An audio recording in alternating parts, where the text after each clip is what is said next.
उस रात के बाद से वरुण बेचैन रहने लगा था। ऑफिस में उसका मन नहीं लगता, नींद में अक्सर चौंक कर उठ जाता। हर बार वही आवाज आगे के कानों में गूंजती, तुमने मेरी आखिरी कॉल सुन ली, अब मेरी अधूरी कहानी पूरी करो।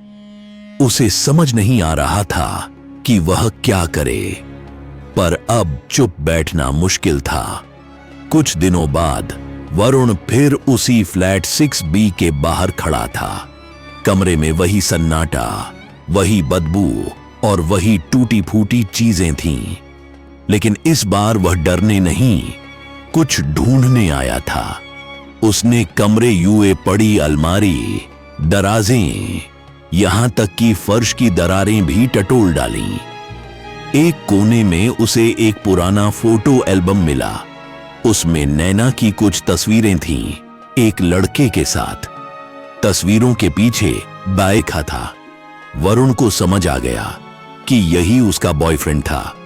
अब उसे पता लगाना था कि वो कहां है। वरुण ने नेट पर खोज की, अखबारों की पुरानी खबरें पढ़ीं और सोशल मीडिया पर नैना के नाम से जुड़े लोगों को ढूंढा। एक नाम मिला, समीरा। वो नैना की कॉलेज फ्रेंड थी। वरुण ने किसी तरह उससे संपर्क किया और मिलने की गुजारिश की। समीरा से मिलकर वरुण को बहुत कुछ पता चला। नैना और आदित्य का रिश्ता काफी तनावपूर्ण था। वो बहुत शक करता था और नैना को कहीं जाने नहीं देता था। एक बार नैना ने उसे छोड़ने की कोशिश की, लेकिन वो उसे धमकाने लगा।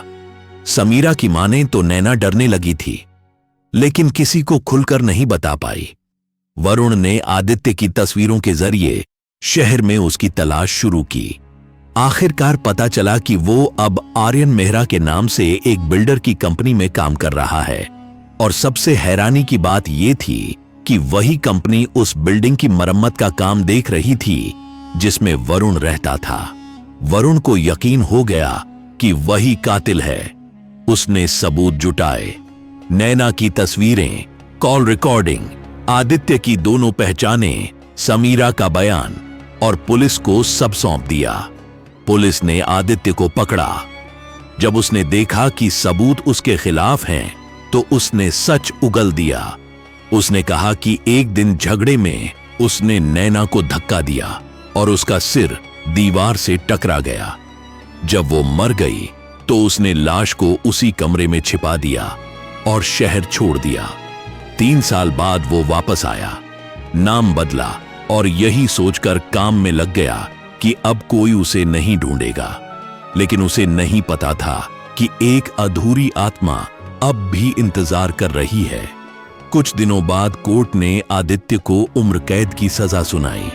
वरुण कोर्ट के बाहर खड़ा था, चुपचाप। वही रात थी, वही समय, 11 बजे। उसके मोबाइल की स्क्रीन फिर से जली। वही नंबर। वरुण ने कॉल उठाया। Thank you Varun.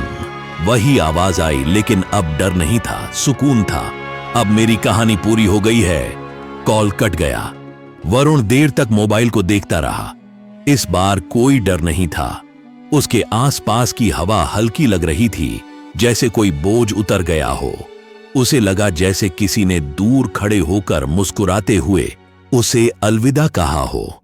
वरुण चुपचाप घर की ओर बढ़ गया। इस बार उसके कदम भारी नहीं थे।